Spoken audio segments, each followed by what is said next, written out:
Olá, meninos do sexto ano, sejam bem-vindos a mais uma aula de matemática. Na aula de hoje vamos dar continuidade ao estudo de fração. Hoje nós vamos trabalhar comparação de frações. Bom, vamos analisar essa situação. Maurício convidou alguns amigos para passar a tarde em sua casa. O pai de Maurício fez para o lanche da tarde 2 bolos, um de cenoura e outro de chocolate, usando a mesma forma retangular. Depois que todos comeram, sobraram 8 dozeavos do bolo de chocolate e 6 dozeavos do bolo de cenoura. De qual dos dois bolos sobraram mais pedaços? Analisando pela imagem aqui, é só você comparar as duas imagens, né? Elas estão divididas em 12 partes iguais, certo? E a parte que está em vermelha é a quantidade de bolo que sobrou. Só olhando aqui, graficamente, dá para você analisar que o bolo que sobrou mais foi o bolo de chocolate, pois sobraram 8 partes, enquanto que o bolo de cenoura sobraram apenas 6 partes. Quando você trabalha com o mesmo denominador, é só você observar para o numerador. Quem tiver o maior numerador será a maior quantidade, assim que você compara, tá certo? Se tiver com o mesmo denominador, o que quer dizer? O que representa o mesmo denominador? Que eles foram divididos em 12 partes iguais, tá certo? Então, se eles foram divididos em 12 partes, os dois bolos, então o que tiver o maior numerador vai ser a maior quantidade. No caso aqui, 8 dozeavos, tá certo? Pois 8 dozeavos representam 8 pedaços, enquanto 6 dozeavos representam 6 pedaços do bolo de cenoura. Comparando os dois, quem sobrou mais? Bolo de chocolate. Qual bolo sobrou menos? 6 dozeavos, que foi o bolo de cenoura, certo?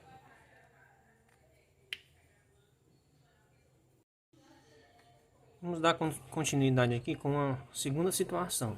Márcia, Thalita e Ana brincam com o mesmo jogo no celular. No entanto, elas avançaram de forma diferente no jogo. Márcia, por exemplo, já finalizou 3/4 do jogo. Thalita finalizou 2/3 e Ana 1/2. Qual delas avançou menos no jogo? Para responder essa pergunta, você vai analisar aqui. Ó, nós temos essa representação gráfica, né, que mostra o avanço de Márcia, Thalita e Ana. Você observa aqui pela representação gráfica quem foi que avançou mais? Márcia. Quem foi o segundo lugar? Thalita. E a pergunta é direcionada a quem avançou menos. Então, quem foi que avançou menos? Ana. Se a pergunta fosse direcionada a quem avançou mais, você marcaria Márcia. E se a pergunta fosse direcionada a quem ficou no meio intermediário de avanço, foi Thalita. Dessa forma aqui, você observa que tem denominadores diferentes. Analisando graficamente, fica fácil. Mas se você não pudesse analisar graficamente, tivesse que analisar somente as frações, o que você faria? Para resolver esse problema usando somente as frações, que cada um teve de avanço, você tem que achar um denominador igual para as 3 frações. E como é que você encontra um denominador igual para as 3 frações? Você vai procurar um número que seja divisível por 4, por 3 e por 2 ao mesmo tempo. Qual é o número que pode ser divisível por 4, por 2 ao mesmo tempo? O 12. O 12 pode ser 1. Por quem é que você tem que multiplicar o 4 para virar 12? Por 3. Então, se você multiplica o denominador, você multiplica o numerador. 3 vezes 3, 9. Como eu quero achar o denominador igual, por quem é que eu tenho que multiplicar 3 para encontrar 12? Por 4. 4 vezes 3 vezes 4, 12. Se eu multiplico o denominador, eu multiplico também o numerador por 4. 2 vezes 4, 8. Qual é o número que eu multiplico o 2 para encontrar 12? 2 vezes 6. Se eu multiplico 2, eu também multiplico 1. 1 vezes 6, 6, fica 6 dozeavos. Depois que você fez isso, que você encontrou os denominadores iguais, agora você pode comparar os numeradores. Quem é o maior numerador? É o 9. O menor é o 6. E o intermediário é o 8. Depois que você encontra frações equivalentes, você encontrou aqui, ó, fração equivalente para 3 quartos, fração equivalente para 2 terços e fração equivalente para 1 meio.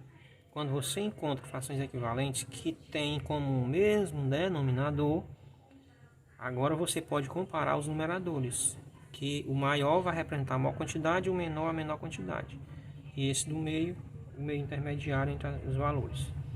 Então, se a pergunta fosse direcionada a Márcia, quem é que fez a maior parte do jogo, concluiu a maior parte do jogo, seria Márcia, mas a pergunta é direcionada a quem conquistou a menor quantidade do jogo. Então, a resposta é Ana. Tá certo? Essa é a segunda situação. Dando continuidade, fração de uma quantidade. Como é que você vai encontrar uma fração de uma quantidade? Por exemplo, um terço de 135. O que é que quer dizer essa fração aqui? Ó? Um terço. Quer dizer, esse 1 aqui representa o todo que foi dividido em 3 partes. Então, você pega o 135 e divide por 3, para achar um terço dele. 13 dividido por 3, 4. 4 vezes 3, 12. Para 13, sobra 1, baixo 5. 15 dividido por 3, 5. 5 vezes 3, 15. Para 15, nada. Então, um terço equivale a 45, certo? E se a pergunta fosse 2 terços, quanto é que é 2 terços de 135? Você já encontrou um terço? Então, se são 2, é só você multiplicar 45, que representa um terço, vezes 2, que é igual a 90. Pronto, muito fácil. É desse jeito que você encontra frações de uma quantidade. Uma nova situação. Você tem 3 quartos, que é igual a 1.200, ou seja, 3 quartos representa 1.200. E a questão quer saber o total. Quanto seria o total se 3 quartos é igual a 1.200? Como é que você vai responder essa questão? Se 1.200 representa 3 quartos, então você pega o 1.200 e divide por 3. Que você vai achar o valor de cada quarto, porque aí nós temos 3 quartos. Se você pega 1.200 e divide por 3, então você vai achar o valor de 1 quarto. Então vamos dividir 1.200 por 3.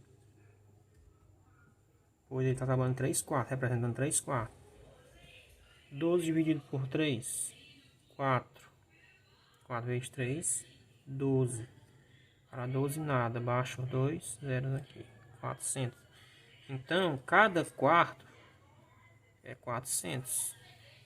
O total vai ser quanto? Se um quarto é 400, então multiplico por 4. Não são quartos, está sendo trabalhando. Então, 4 vezes 400. 4 vezes 400 dá 1.600. Você achou um quarto. Se você achou um quarto, então para achar o total, você tem que multiplicar por 4, pois o total estava sendo dividido em 4 partes iguais. Se cada quarto é 400, 400 mais 400 mais 400 mais 400, que é igual a 1.600. Pronto, dessa forma.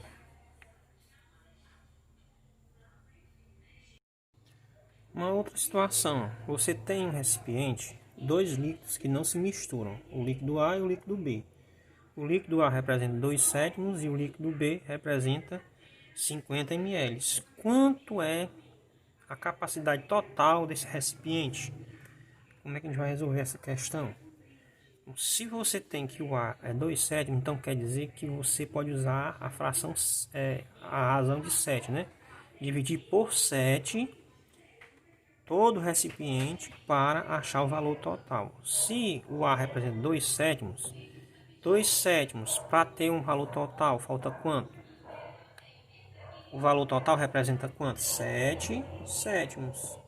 Se eu já tenho 2 sétimos, então menos 2 sétimos. Sobra para mim quantos sétimos? 5 sétimos, né? 5 sétimos. Então 5 sétimos é o que representa isso aqui, ó. Se 5 sétimos representa 50, para eu achar quanto é que representa cada sétimo, eu faço o quê? Se 5 sétimos representa 50, eu divido os 50 por 5. São 5 sétimos que 50 representa. Dividindo por 5 fica 10. Então, cada sétimo representa 10 ml, certo? Então, o valor total vai ser quanto? Se cada sétimo são 10 ml, então 7 vezes 10, 70 ml é o valor total, o volume total do recipiente, ou 70 mililitros, tanto faz. Bom, esta é a aula de hoje, um abraço a todos e até a próxima aula.